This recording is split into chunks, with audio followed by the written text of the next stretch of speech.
Those difficult images cause emotions like flames to arise within each of us. This reflects the fundamental truth that the fight for Ukraine is a battle for the soul of mankind and the future of humanity itself and people everywhere. I'm making this video for the people of Ukraine and those who support her cause from around the world. What we have is not just a war between people. We have a battle between good and evil, right and wrong, and what we could be and what we have been in the past.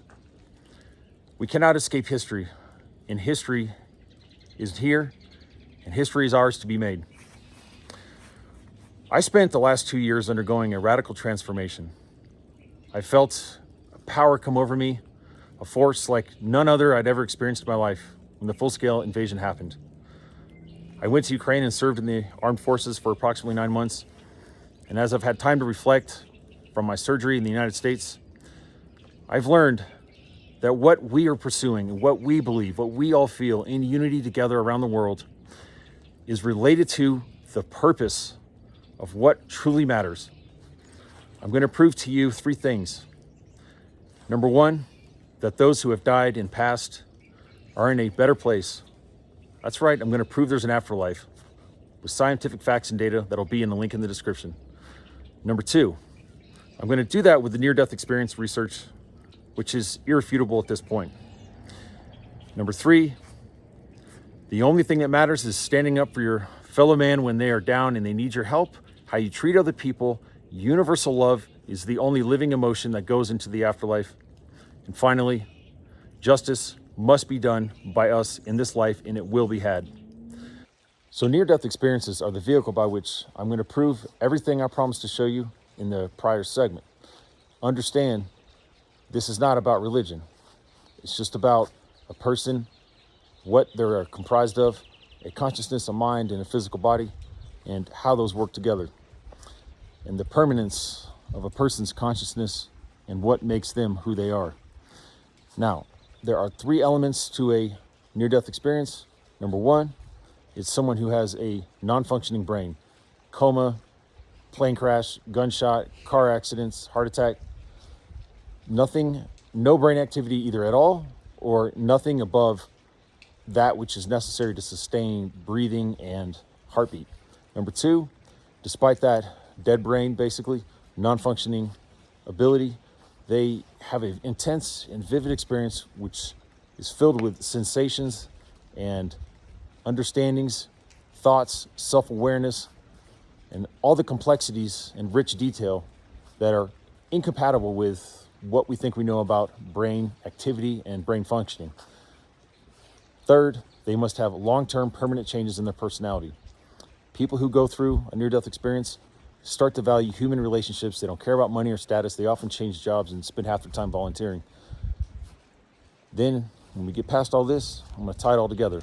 We're going to look at some of the most fascinating clips from some of the leading experts in the field with some of the greatest stories and scientific data. These are psychiatrists, these are doctors, these are neuropsychologists, these are real people at the leading universities. Okay, first clip is Dr. Pim van Wammel. He's a Dutch cardiologist who did a very famous study. It was published in The Lancet in 2001. It prospectively set the conditions for analyzing the brain of people who were going to have a near-death experience. And what they found, and it's similar to what everyone else has found, is there is no explanation for how someone can have a near-death experience with the brain incapable of any rational or higher-level thought, indicating that consciousness and the mind are separate from the organ in your head known as the brain. A living cell or surviving cell doesn't explain consciousness at all. To experience waking consciousness, so that's how we sit here, you need a functioning system of exchange of information and energy between all cortical neural centers, which is the global neural workspace.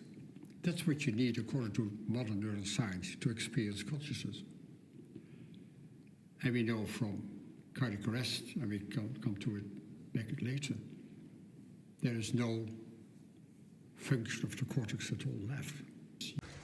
This next clip is an orthopedic surgeon who had a near-death experience after being struck by lightning. I like him because he's calm in the way he talks, but also he's a medical professional, so he's intelligent and he's based in science, not easily swayed, not a conspiracy theorist, just a calm, rational guy who shows you exactly what he went through. Roof, and that's when things really got interesting. It was like I had suddenly fallen into a river of pure, positive energy. There was a bluish-white light that this energy emanated from. If you can imagine an energy that's completely composed of love and peace, there were no other emotions, no other senses that I had except that. And it was just earth-shaking to feel that much love and peace coming from this source. And it came to me that this must be the God energy. This is what makes everything. And I thought, this is the greatest thing that could ever happen to somebody, to have this realization and to have this feeling. And that's the only time I've ever experienced anything like that. And I was experiencing outside my body. I was like, please don't make me do this. I was really angry. I wanted to stay where I was because it went from absolute bliss to absolute pain.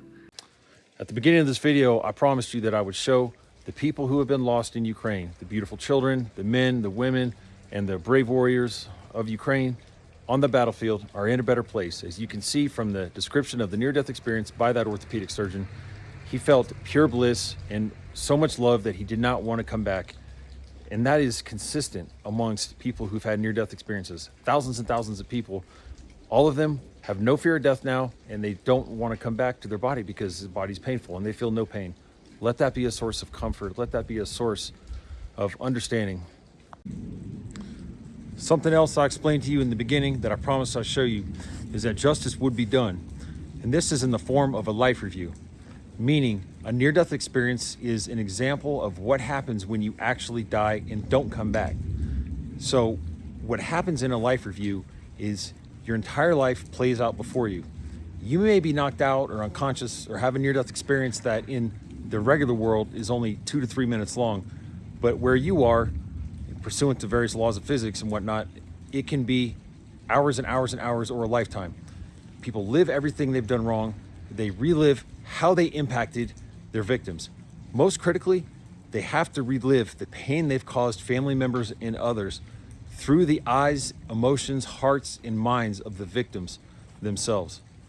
Think about how much justice and how much horror is coming for the Russian war machine, genocidal soldiers, and Vladimir Putin. They communicated to me that we were going deeper into the light. We went into this area that to me felt very spherical, very round. And we went inside it and I started to relive my life. It's more than just a review, it's a re-experiencing of your life. And I got to see it from not only my perspective, but everyone I'd ever interacted with. It was like my consciousness had fragmented into these multiple streams of consciousness, and I was looking and living my life from all these different perspectives. So every time that I would do something, I got to feel how it affected someone. And everything in the life review was crystal clear. And so it was awe-inspiring, but also incredibly humbling to see how much we affect the world around us. Something else you come across that's equally wild is the out-of-body experience by someone who is having a near-death event. And what happens is they leave their body, and these people will have their eyes taped shut, their ears plugged, they're totally unconscious, no brain activity that's measurable whatsoever. They are actually sometimes on a heart and lung machine. I mean, these people are, for all intents and purposes, physically dead. And nevertheless, they fly around the hospital, fly around the operating room, and see all kinds of stuff they could not have possibly seen with their regular senses. Again, further proof that the physical brain does not produce the mind. It does not produce consciousness. It is merely a casing for those things which constitute, as we would call, the soul in Western civilization. But the thing that astounded me was that he described that operating room floating around and saying, I saw you and Dr. Catania standing in the doorway with your arms folded talking. I didn't know where the anesthesiologist was, but he came running back in.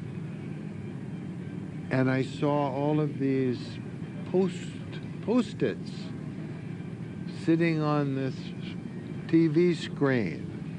And what those were any call I got, the nurse would write down who called and the phone number and stick it on the monitor, and then the next post-it would stick to that post-it, and then I'd have a string of post-its of phone calls I had to make.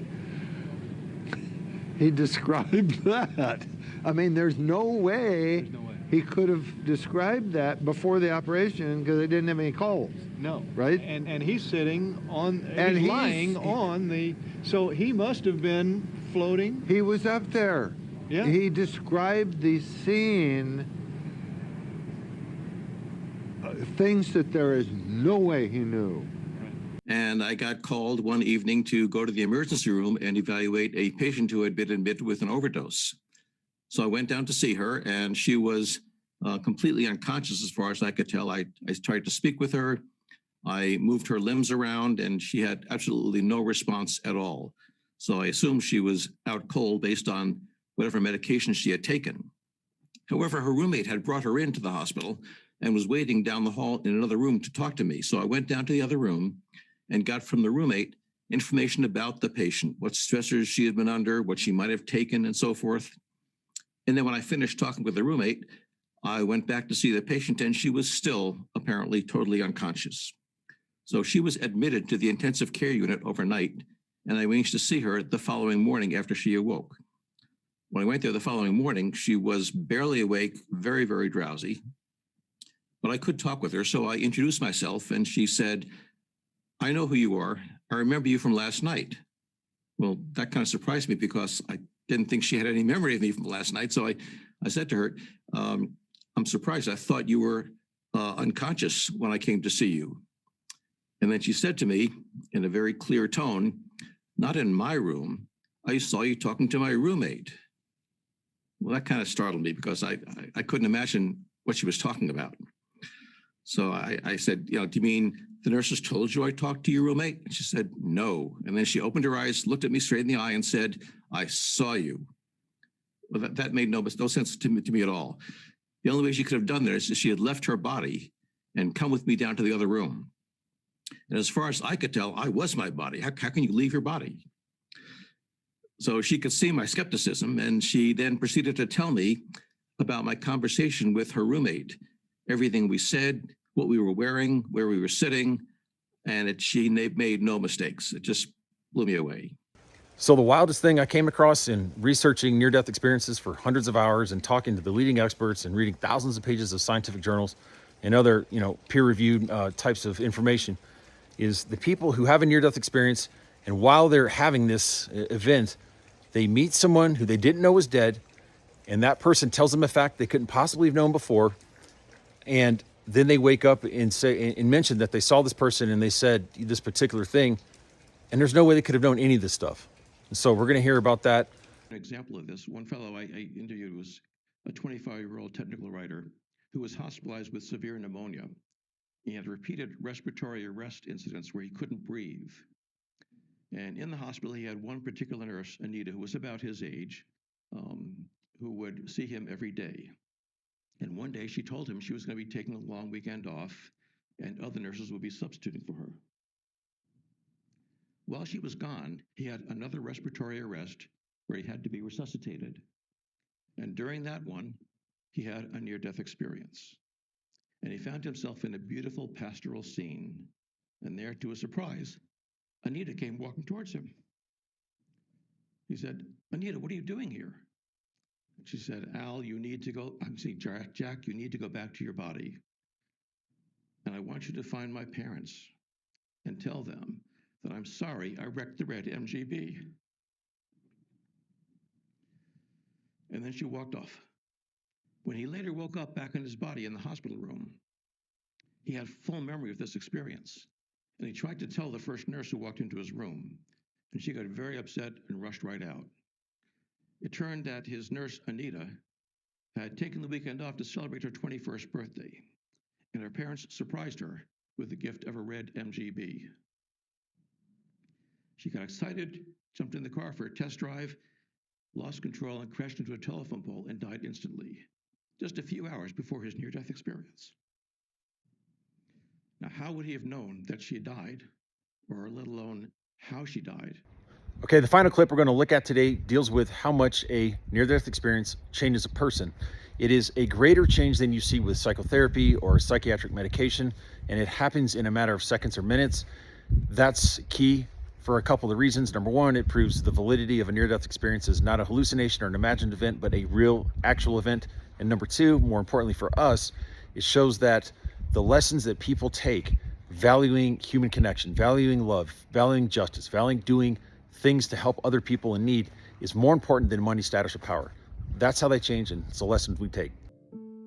Being a psychiatrist, I've worked with people for about 50 years now. I know how difficult it is to help them make changes in their lives. And here you have an experience that takes place in a matter of seconds or a fraction of a second that totally transforms their attitudes, values, and beliefs and behavior. So we've come to the conclusion. I wanted to thank you for watching, and I also wanted to give you my final thoughts and wrap things up. I made this video for the people of Ukraine and its supporters around the world. I did that because I know we share a very unique bond. We understand what's at stake, not because we thought about it a lot or talked it over as some academic exercise. Much more simple and much more powerful than that. We know this because we feel it in the very pit of our soul. We know it because it's the last thing we think about when we fall asleep and the first thing that crosses our mind when we wake up. I've always felt an empty, unsettled emotion right in here, deep in my chest throughout my life. I never understood it. There was something that was talking to me, asking me a question, telling me where to go, a purpose that I had to fulfill.